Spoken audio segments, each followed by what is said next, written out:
It is Friday, February 12th here in DraftSharks Studios in Rochester, New York. Welcome to the DraftSharks podcast. I'm your host, Matt Schauf. With me, as always, is Jared Smola. And joining us today for the final episode in our What I Got Wrong series is the lead fantasy analyst for Pro Football Focus. He's the host of the PFF Fantasy Podcast. You probably already follow him on Twitter at Hartitz, even if just for the video clips of players. Ian Hartitz, thanks very much for joining us today. Thanks for having me on, dude. Yeah, I've been doing the video clips for years, but this is the first year I figured out how to put NFL primetime music in the background. So an old dog can learn some new tricks. But yeah, I'm excited to talk about some of the misses from last year. It's always good to retrace our steps, and I got some doozies. Nice. I'm not just saying this because Ian's on the pod here, but he might be the best follow on Twitter because you get the good football content, you get some humor, and then you get the random Charlie Garner was a beast back in 1995. Check out these highlights. I freaking love it. I don't know how you come up with this stuff. You get that I've had a couple of glasses of wine and maybe smoked a little something. I'm watching Charlie Garner highlights at 1 a.m. Yeah, I like to, it's football freaking 24/7 with me. I mean, we're obviously, as you guys too, it's February 12th and we're about to dive in here again. So, people that have time for these other sports and stuff, it's just not me. So, yeah, man, Charlie Garner and all those folks, they need some love too. So why not? That's right. I only wish Charlie Garner's ability had been fully realized before he left Philly and got to the Raiders. No doubt, no doubt. I did not realize when I scheduled this that we'd be going up against Trevor Lawrence's pro day. So, and especially a big thank you to anyone who's tuning into us over live coverage of Sunshine on there right now. Of course, the way those things tend to go, we might have wrapped this thing up before he's even done throwing swing passes. Ian, how focused are you on prospects, incoming rookies at this time of year? Oh, not at all at the moment. I mean, I think we waste just a little too much time. Not waste, but so much of every single rookie is going to come down to where they go and what round they're drafting. And we see this year after year after year. But because we have February, March, April with no live football, we feel the need to really overreact. Look, it's good to have priors with these guys. Like, you want to know who they are. Obviously, I'm not saying we can't dive into the prospects in February, but just really be ready to, change your rankings around. Because for every guy that, you think you really have their talent figured out, ultimately it matters what the team that drafts them thinks, not what we think. So this is the first year for the past 2 years I've been diving hard into XFL, AAF. So I gotta get my process down for these prospects for sure. Again, I'm not saying ignore them, but right now particularly I'm going through every single team, looking at just the free agents, the cap space, looking ahead to 2021 on the PFF Fantasy Football Podcast. I'm having a different beat writer on from a different team for the next 32 days to try to go through that. So I found after the season, reset, look at the rosters. We're gonna have free agency in March and still have plenty of time for the prospects. So I know it's tempting to just go back and dive into that college film right away. And maybe I'm just, making excuses for myself, not working hard enough to do so. But I really do think, it doesn't really hurt to wait a little bit on that. And then again, just be really ready to change those rankings once we find out where they go, because at least in fantasy land, opportunity is pretty much the only thing that matters. And, obviously we're not gonna have any idea what that looks like until after April 27th or so. I'm sure it doesn't hurt that you can just toss an elbow at Mike Renner at some point too and be like, hey, Mike, how good is this guy really? Exactly, man. Mike's a good guy. He's it's been great at PFF, man. Some of the stuff we have behind the scenes, specifically PFF Ultimate, man, it just saved me so much time. So many CSV downloads, turn to pivot tables later. It's just made my life a lot easier. So Mike, the whole PFF gang, and all the behind the scenes tools we got, they're great. That they make our lives a lot easier, and I'm sure all the NFL teams that get to use them as well are pleased. Yeah, we'll hit you up with freebies after this. Sounds good. Yeah, very jealous of the access you have there. And yeah, the team offseason previews have been good. I listened to the Lions one, and you had our guy, Mike Shope, on for your Bills preview. That's next on my to-do list after we pod here. Yeah, he's saying that Smokey Brown might be a cap casualty, man. Yeah, nearly broke my heart. Gabe Davis time. He's fine. You got Beasley and Diggs. I get it. I mean, I'm not saying they need to keep John Brown, but he's someone that, man, like, he came out in 2019, really broke out. I know he had some good years with the Cardinals and even the Ravens, honestly, but, someone that I think I've always treated as a wide receiver one. Now Diggs kind of came in and overshadowed him, even Beasley to some extent. But, hey, when Smokey Brown's healthy, that dude's been a baller really for the last 5-6 years. So hopefully he figures out, but nothing against Gabriel Davis. Even Isaiah McKenzie, man, I remember, again, I was just talking, start every offseason going through these rosters and stuff. I remember last year, I mean, in February this time, looking at it, and it was the Bills and the Steelers were the two teams. I was like, shit, if they can just add, even a piece or two, but even then, like, we're looking at two of the most complete teams in the league. And looking at the Bills going to next year, like, go find a cornerback to play across from Tre'Davious White, continue to invest in that offensive line. But otherwise, man, they are stacked once again. Hopefully we get, a more competitive version of that Chiefs-Bills AFC Championship again next season. All right. So we asked you, of course, primarily to reflect back on some of the calls from 2020 that didn't work out. So let's jump into those guys now. Aaron Rodgers has come up in previous shows in this series. Tell me about your particular 2020 experience with Rodgers, though. Yeah, man.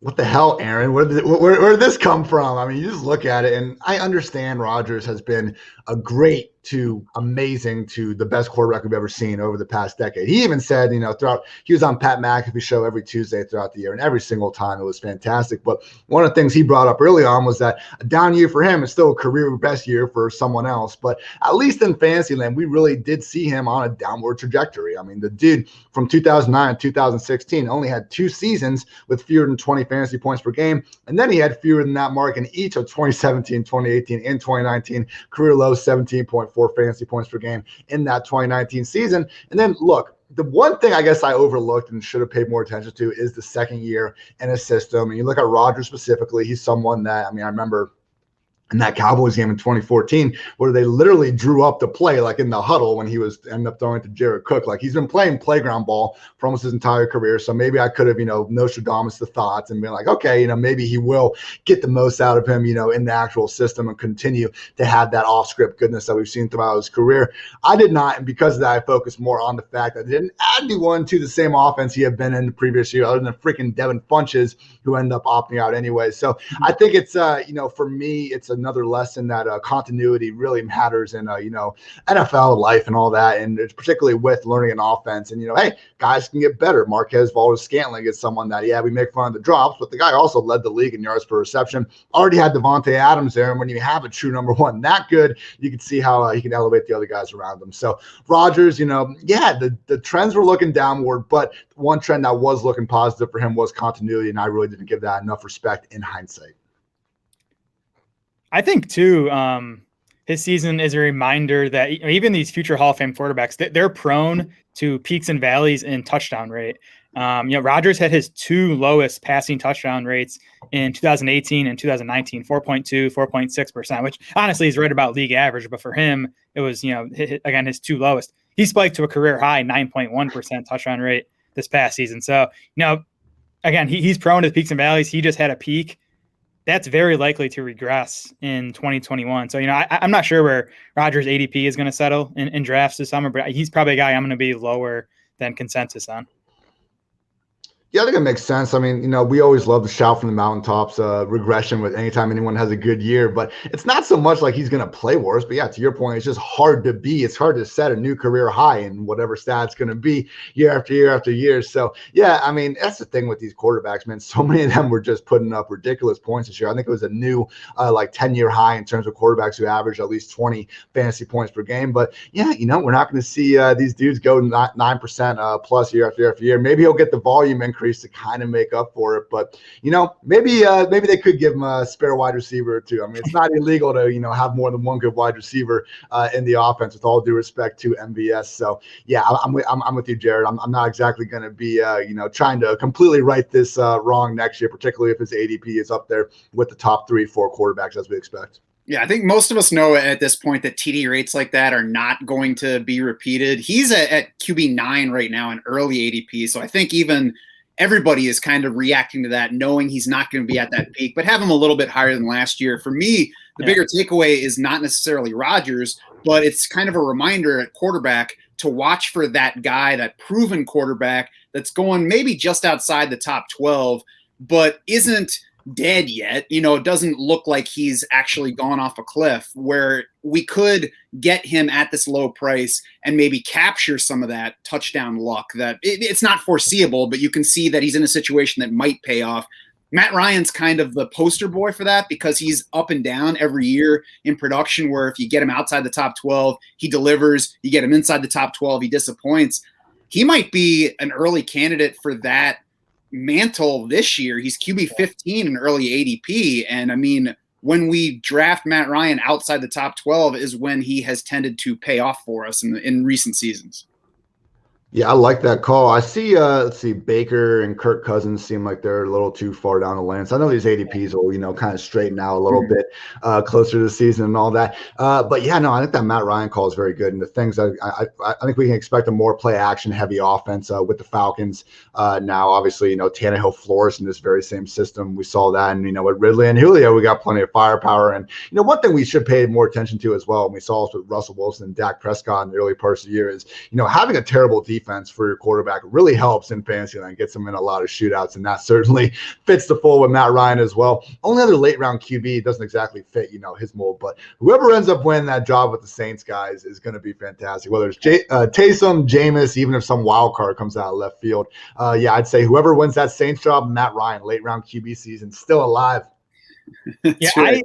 I want to like Matt Ryan in drafts right now. My only concern is whether Atlanta drafts a quarterback at 4.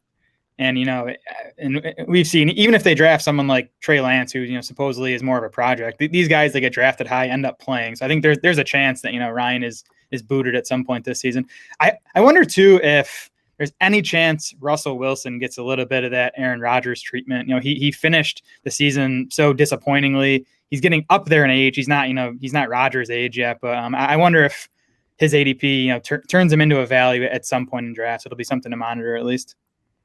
Yeah, I mean, I feel like with Russ, it almost happens like every year where he slides back down that QB 10 mark, and then we just see him continue to put up this bonkers efficiency. The whole Russell Wilson taking sacks thing has been a little bit overblown. I mean, okay, I guess he didn't even sound like in the interview that he was like necessarily not taking the blame for taking those sacks in the first place. He just said he shouldn't be being sacked 400 times in his career. Seems like a fair enough thing.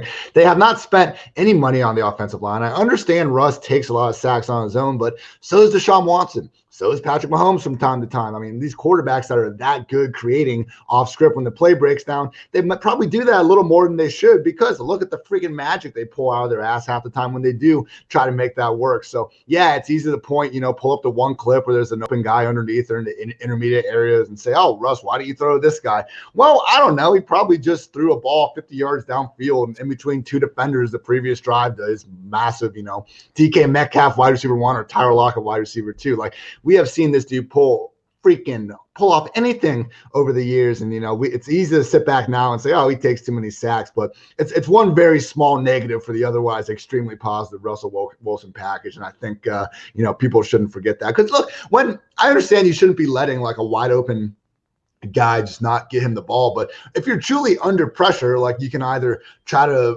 create something, which, hey, you're either going to make something great happen or take a sack, or you're going to force the ball into coverage because you're under pressure, what's happening, or you're going to throw it away. Like, taking that sack, that's kind of the only route where you're going to potentially have a good side of it as in that also potential outcome if you can't avoid the rusher. So it's a complicated question. I think it does show that pressure rates and sacks are probably more of a QB stat than offensive line, but just realize, again, it's just one piece of the puzzle for us.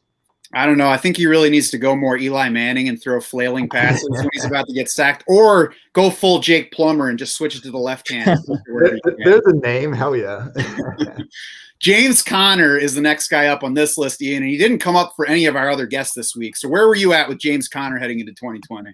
So I was looking. He made my guys column, unfortunately, but I was fairly reasonable about it. He was going as the RB19 when I wrote, and I basically said, give me Connor ahead of Chris Carson, Melvin Gordon, Todd Gurley, Leonard Fournette. So Chris Carson, no, we should have had him ahead of Connor there, but the other guys, I think that's fair. And the issue with him between Carson and Connor, I mean, I just don't think I put quite enough in the talent disparity there, and the eye test and all that, and breaking tackles and things that good NFL football players do, because as I said before, in fantasy, opportunity is the only thing. Well, a lot of times, but not always. And this was one of these cases where we had, an aging running back with let's face it, true injury prone concerns. I mean, I had Dr. Edmund Porras with Fantasy Points. He does great stuff. Had him on the pod before the year. And, he's one of these guys where he really thinks that we overuse the term injury prone, like more than almost any other thing we say in fantasy football, because a lot of times it is just random,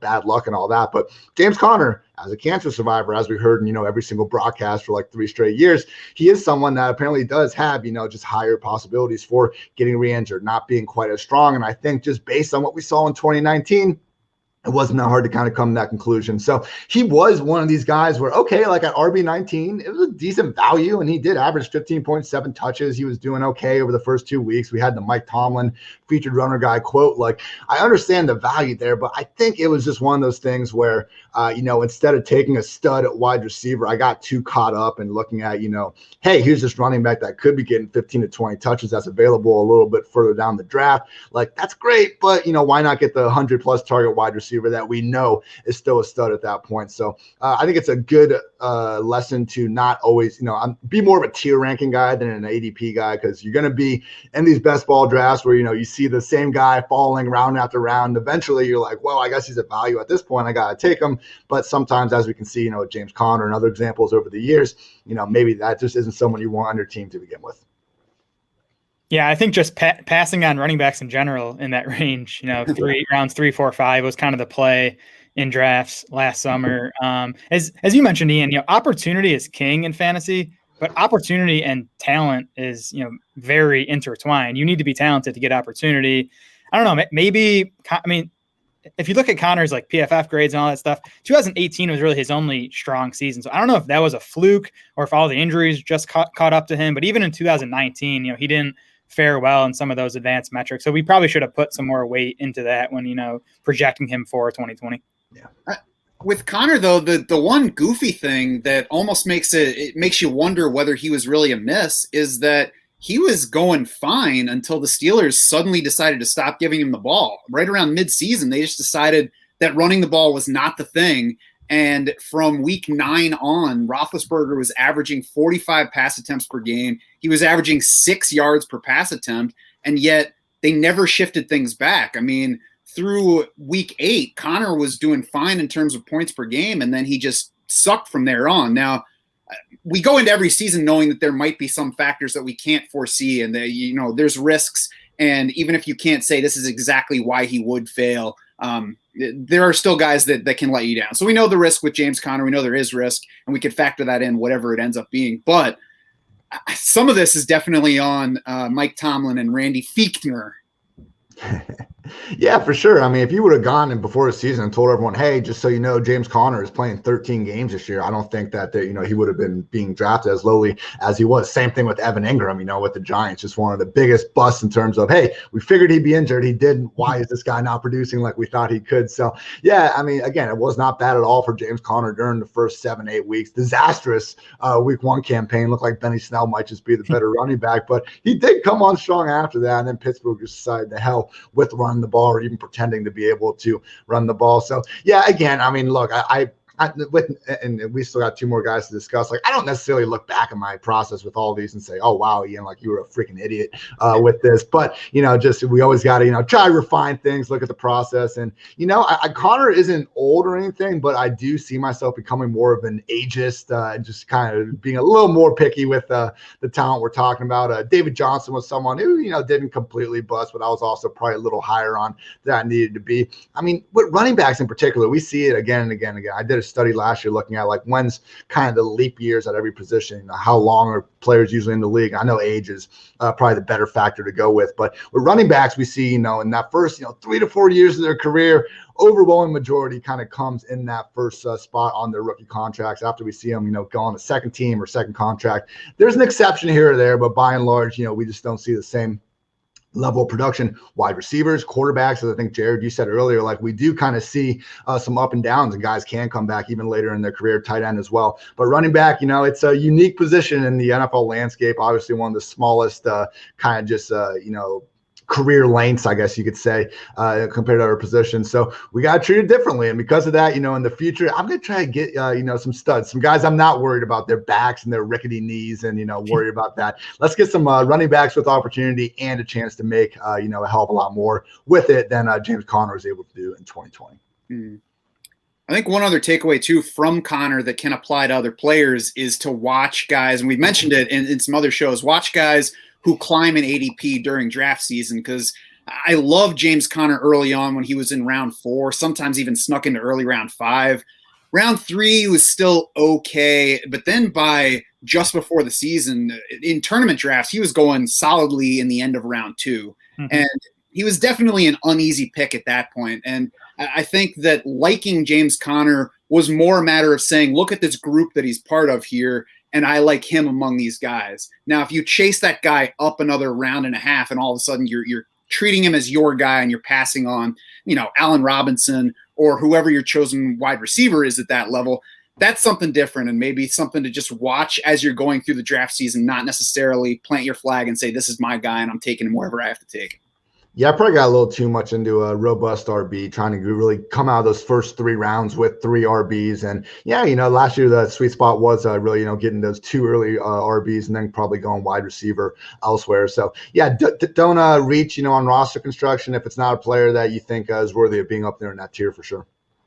Henry Ruggs is the next guy on the list. Also didn't show up on anybody else's list for this week, so this will be an interesting one. Was a prospect that had issues for a lot of fantasy folks in terms of projecting strong NFL production, but similar to Clyde Edwards-Helaire with Kansas City, he landed it with the Raiders in an offense as the first wide receiver off the board that presented immediate tremendous opportunity. Tell us how you handled Henry Ruggs heading into 2020.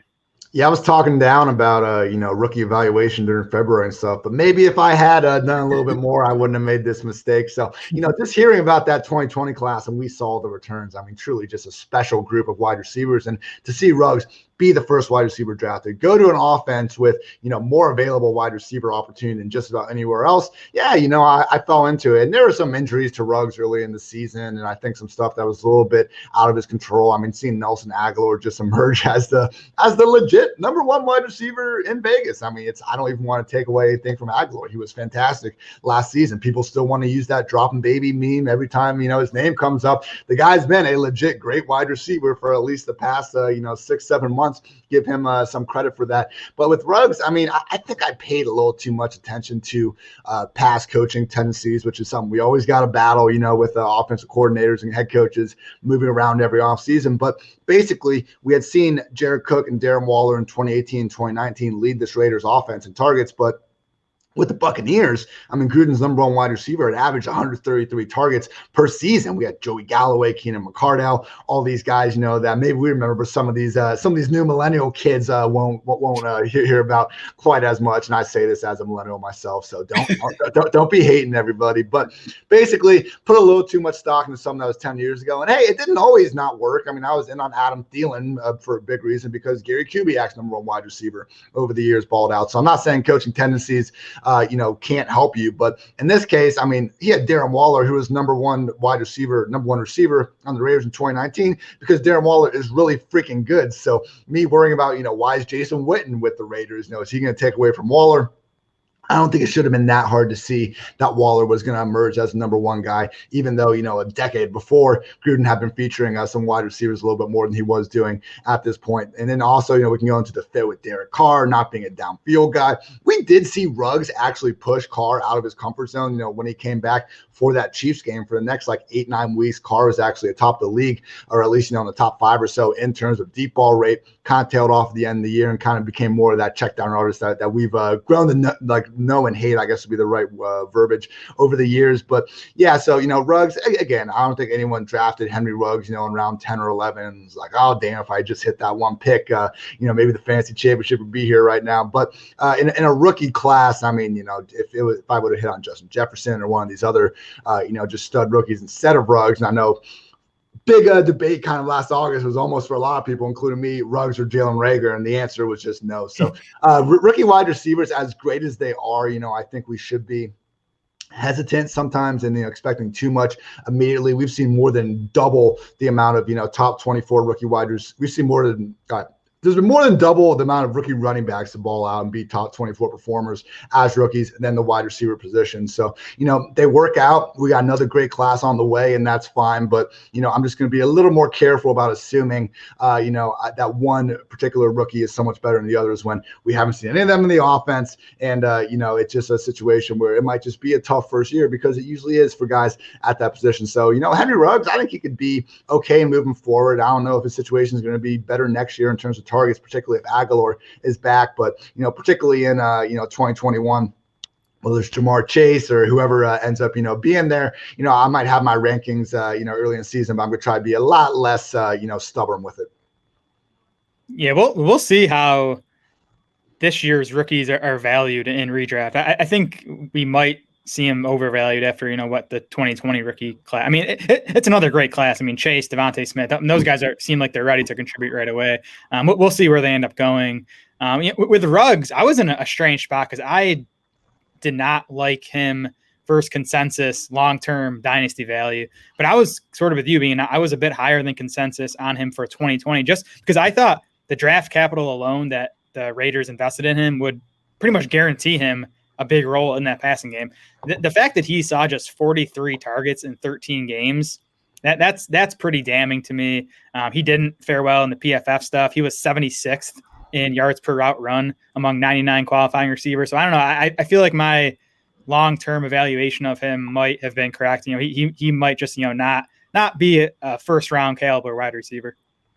Yeah, how the hell did Josh Jacobs have more targets than Henry Ruggs? Like that is just not. If you had told us that, in August, like, hey, Josh Jacobs got more targets than Henry Ruggs, like Jacobs would have been like the RB2 or something at that point. But yeah, man, I mean, it's just rough, and they're not using them obviously the way we would like. I mean, the yards per route run are rough, but you look at the yards per target, yards per reception, those are where they want to be. I think the film, looked solid enough from him. I haven't gone back specifically and watched just him recently, but he's a playmaker. But was he potentially the worst Bama wide receiver on that team? Maybe. I still think he's good. Maybe he's more of a field stretcher, a Hollywood Brown type than a true number one wide receiver that we were hoping he could be. But anyone with that type of speed, I think is still going to be good for NFL offenses. Even like guys like John Ross, I'm never going to be giving up on totally. So unfortunate that we need to already be having these. Is Ruggs more of a John Ross guy or Hollywood Brown or Deshaun Jackson? Like certainly a wide range of outcomes for these guys or anyone else. And unfortunately, Ruggs is looking like he's on the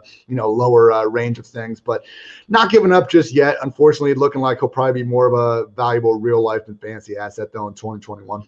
I mean, we were all laughing at the Raiders the past couple of years when they took Cleveland Farrell at 4 overall, and then Henry Ruggs is the first wide receiver off the board last year. So I think one takeaway is that we can keep giggling at the player evaluation coming out of Vegas.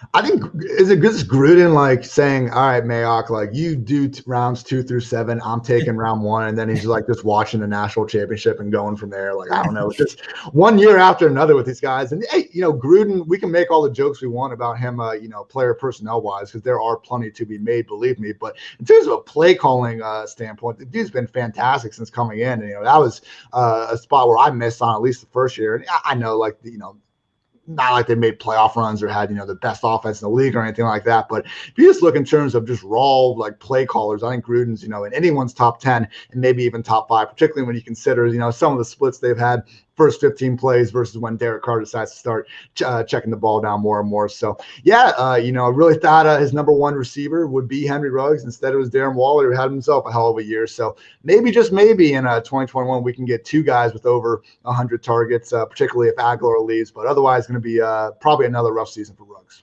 Yeah, I think fantasy-wise, this too is one of those misses that you can take because it was a double-digit round pick. And I mean, nobody had Justin Jefferson climbing out of the 50s at wide receiver to top 10 by the end of the season. So Henry Ruggs was the guy that had more obvious opportunity. We hit September with Justin Jefferson not even starting for the Vikings and in this run-heavy offense. So, I mean, obviously at this point, it's like, that was stupid to take Henry Ruggs over Justin Jefferson. But, the next time it could wind up not being stupid, and we could get somebody who finishes 26th among wideouts, and we'll have no Justin Jefferson in that class. So to me, the Henry Ruggs miss is a miss I'm okay with taking, as long as I'm not moving that guy too high up the board just because opportunity seems to be there.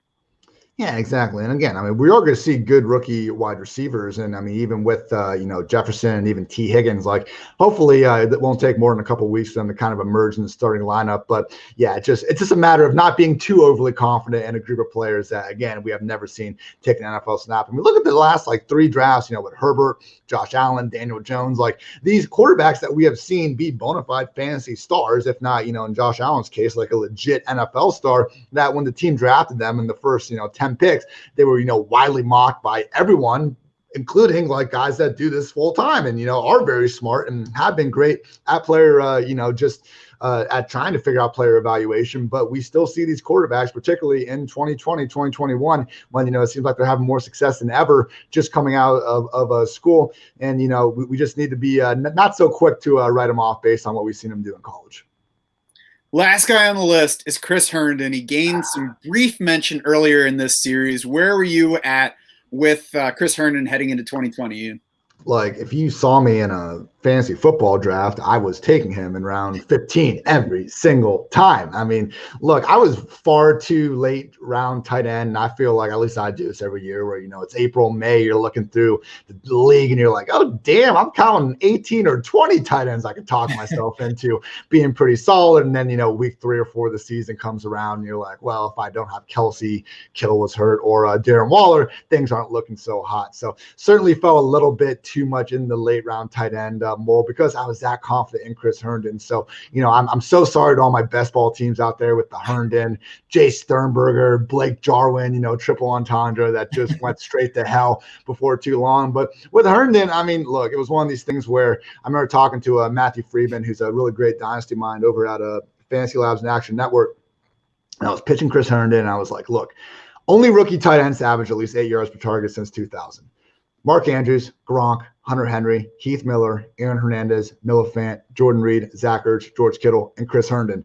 And I was like, how can you not be on this guy, Matt? And his point was, well, if you look at that list and you're going to say which one of those guys maybe doesn't become a great tight end, Chris Herndon is probably going to be that guy, and it looks like he has become that guy, unfortunately. But I don't know, man. This is like Henry Ruggs. I mean, Herndon, man, I could not go on a podcast in August without screaming this dude's name. So I understand I've gotten some flack about it, and deservedly so. But again, like we were talking about with Ruggs, I don't think anyone's looking back at their draft saying, man, Herndon, round 15, if I had just used that pick a little bit better, things would have gone differently for the squad. But, I mean, stay away from Adam Gase players. I'm going to be drafting Herndon again this year, man. I really think the guy is a stud. I brought up that stat. And I mean, just looking at the way he was doing it as a rookie, and we even saw in the last 2 weeks of 2020, at least, he was putting up some numbers as well. But it was one of those things where, like, he was being used almost full time, but he wasn't running routes full time. They kept using him as a blocker, and it was like, what are you doing? Because every single report out of training camp, like Charles McDonald, who's at Forverts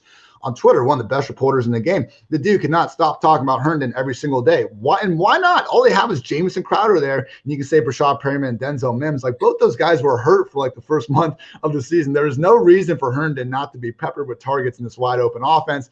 It just didn't work out. So, I mean, I had my quote from Gase saying, he's our starting tight end, gives us a lot of flexibility, complimenting his hands and pass blocking in the same breath.